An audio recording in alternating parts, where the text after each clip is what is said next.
The church was packed for my father's funeral. Daniel Carter had been a pillar of the community, building Carter Enterprises from a small residential contractor to the largest commercial developer in 3 states. Everyone who mattered was there. Business associates, politicians, family, friends, all paying their respects to a man who had built an empire worth over $75 million from nothing. I stood quietly near the casket, accepting condolences with my sister, Emily. We had both dropped everything to come home when Dad had his heart attack, but we'd arrived too late to say goodbye. Emily had flown in from her surgical residency in Boston, while I'd left my architectural firm in New York. We'd always been close, united by our shared grief after Mom died when we were teenagers and now at the loss of our father. "How are you holding up, Sarah?" Emily whispered as another group of mourners moved past. "I'm managing," I replied, though the truth was I felt numb. Dad and I had always been close. As the daughter who followed him into the construction industry, albeit as an architect rather than a developer, we shared a special bond. Emily squeezed my hand as our cousin Andrew approached, his wife, Claire, at his side. Andrew was Uncle Richard's son, and he'd been working at Carter Enterprises since college. While Emily and I had pursued our own paths, Andrew had positioned himself as Dad's right hand and apparent successor. Sarah, Emily, Andrew embraced us with practiced sympathy. "Your father was like a second father to me. This is devastating for all of us." There was something performative about his grief that set my teeth on edge, but I pushed the feeling aside.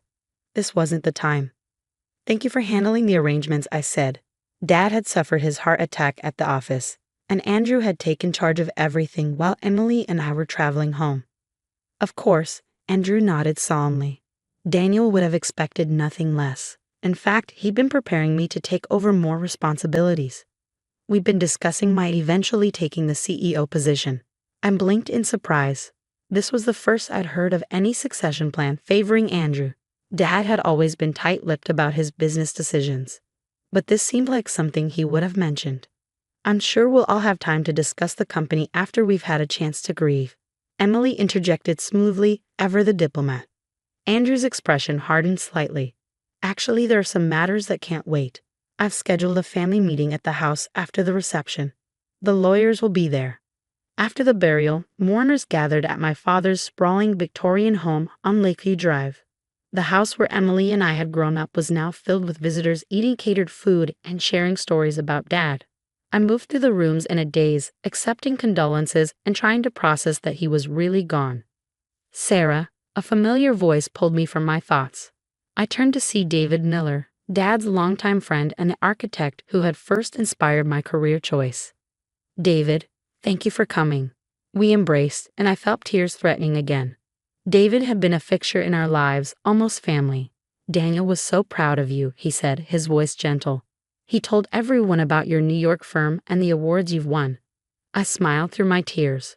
We were working on a project together, actually, a community center downtown. Dad was providing the land and financing, and I was designing it. David looked surprised. I hadn't heard about that. We were keeping it quiet until the plans were finalized. Dad wanted it to be his legacy project: affordable housing, community spaces, a medical clinic. We were going to break ground next spring. Before David could respond, Andrew appeared, announcing that the family meeting would begin in Dad's study. I excused myself and made my way through the house. Finding Emily already seated in one of the leather chairs facing Dad's massive oak desk. Andrew had positioned himself in Dad's chair, with Claire standing beside him. 2 men in suits, lawyers presumably, stood nearby. "Now that we're all here," Andrew began once I'd taken a seat, "we can address some urgent matters. As you know, Daniel was the sole owner of Carter Enterprises and all its subsidiaries. With his unexpected passing, there are decisions that need to be made immediately to ensure business continuity." One of the lawyers stepped forward. "I'm Thomas Harris, corporate counsel for Carter Enterprises. In the absence of a formally executed will—" "Wait," I interrupted. "What do you mean, absence of a will?" Dad definitely had a will. He updated it every few years. Andrew cleared his throat. "Unfortunately, there was an accident last week. Daniel had his estate documents out for review, and there was a fire in the fireplace. A draft caught some papers. The will was destroyed." I stared at him in disbelief. And there were no copies with the lawyers or anywhere else. Your father preferred to keep his personal affairs private, Harris explained. He kept the original in his home safe. We were scheduled to review it this coming week, but Emily leaned forward. This doesn't make sense. Dad was meticulous about everything, especially legal matters. Grief can be disorienting, Andrew said with practiced sympathy. The important thing now is to establish interim leadership for the company. As the senior executive and Daniel's closest male relative, I'm prepared to step in as acting CEO until more permanent arrangements can be made. The second lawyer distributed folders. We've prepared these interim management agreements. Essentially, they authorize Andrew to manage all Carter family assets and business interests while the estate is settled. Without a will, this process could take some time. I opened the folder and skimmed the document, my suspicion growing with every paragraph. The agreement would effectively give Andrew complete control over Dad's entire estate, the company, properties, investments, everything. And if we don't sign? Emily asked, always direct. Andrew's smile tightened. Without clear authority, the company could face operational paralysis. Projects would stall, contracts could be jeopardized, and the value of the estate, your inheritance, could be significantly diminished. I closed the folder. We need time to review this with our own lawyers. Of course, Andrew nodded magnanimously, but I should mention that there are several major deals in progress that require immediate attention. Any delay could be costly. We'll have our answer tomorrow, I said firmly. For now, I think we've had enough business talk for a funeral day. As the meeting broke up, I caught Harris giving Andrew a subtle nod. Something wasn't right, and I needed to find out what before signing anything. That evening, after most of the mourners had left, Emily and I sat in the kitchen of our childhood home, trying to make sense of the day's events. There's no way Dad's will just happen to burn up right before he died, Emily said, expressing exactly what I'd been thinking. And there's no way he didn't have copies, I added. Andrew is lying. Emily rubbed her temples. But why? Dad treated Andrew like a son. He was already going to inherit something substantial. I thought about Andrew's ambition, how he'd always wanted to be seen as Dad's successor. Maybe substantial wasn't enough. Maybe he wanted everything. Everything. What do? We can't prove anything, and without the will. I stood up suddenly, remembering something important. Dad took me to his bank last month. He showed me his safe deposit box and made sure I knew how to access it. He said it was just in case. Emily's eyes widened. Do you think? I don't know, but it's worth checking. The bank opens at 9 o'clock tomorrow. The next morning, we'd arrived at First National Bank as soon as it opened. The manager, recognizing us as Daniel Carter's daughters, expressed his condolences before escorting us to the vault area. Your father was one of our most valued clients, he explained as he located the correct box. He maintained several accounts and the safe deposit box for over 30 years. He used his key, and I used the key Dad had given me. The box slid out, and my heart raced as the manager discreetly left us alone with its contents. Inside were several sealed envelopes, a USB drive, and a leather portfolio. The large envelope was labeled Last Will and Testament, copy. I knew what Emily whispered as I opened the envelope. The will was comprehensive and crystal clear.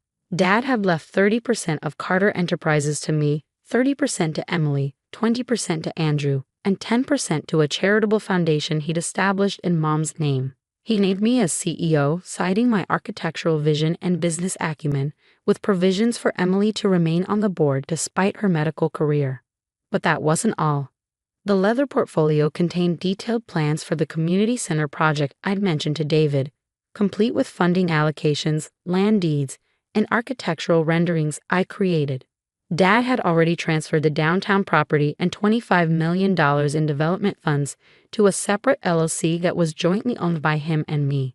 The USB drive contained years of company records, including evidence that Andrew had been systematically diverting company resources to side projects that benefited him personally, not enough to be immediately noticeable, but substantial over time. He didn't just want to control the company, I realized aloud. He needed to cover up what he'd been doing. Emily squeezed my hand. What's our next move? I thought of Andrew sitting in Dad's chair, so confident in his scheme. We go to the meeting he's arranged and bring some guests of our own. That afternoon, Andrew greeted us with barely concealed impatience as we entered Dad's study. He had the signed management agreements laid out on the desk, pens at the ready. "Have you made your decision?" he asked. "As I mentioned, we have pressing matters requiring immediate attention." "We have," I replied calmly. "But before we sign anything, we'd like to introduce some people." On cue, the study door opened. David Miller entered, followed by an elegant older woman I knew was Dad's personal attorney, Margaret Hayes. Behind them came two members of the Carter Enterprises Board of Directors. Andrew's expression flickered between confusion and alarm. "What is this?" "This," I said, placing Dad's will on the desk, "is a copy of our father's actual will. The one you knew existed because he reviewed it with all his senior executives last year." Color draining from Andrew's face. "Where did you?" "Dad kept copies in his safe deposit box," Emily explained, "along with some very interesting company records." Margaret Hayes stepped forward. "As Daniel Carter's personal attorney, I can confirm this is his most recent will, properly executed and witnessed. I hold the official copy in my firm's records." Andrew's corporate lawyer, Harris, looked stunned. "I was told there was no will, that everything had been destroyed in an accident." "There was no accident," I said, my voice steady despite my anger. "Andrew lied to you, to us, and planned to seize control of everything our father built." "These are serious accusations," Andrew blustered, but his confidence was visibly crumbling. "I was only trying to ensure business continuity during a difficult time by presenting false documents and attempting to defraud the rightful heirs." Margaret asked sharply. "That's not continuity, that's criminal." One of the board members, Janet Foster, spoke up. "The board will need to address this immediately. Andrew's actions represent a serious breach of fiduciary duty." Andrew looked desperately around the room, finding no allies. "This is a misunderstanding. I was only acting in the family's best interests." "And the funds you diverted to Pinnacle Ventures?" I asked, referencing information from the USB drive. "Was that in the family's best interest too?" His face went completely white. "How did you?" "Dad knew," Emily said quietly. "He was gathering evidence. That's probably why he made sure we could access the safe deposit box."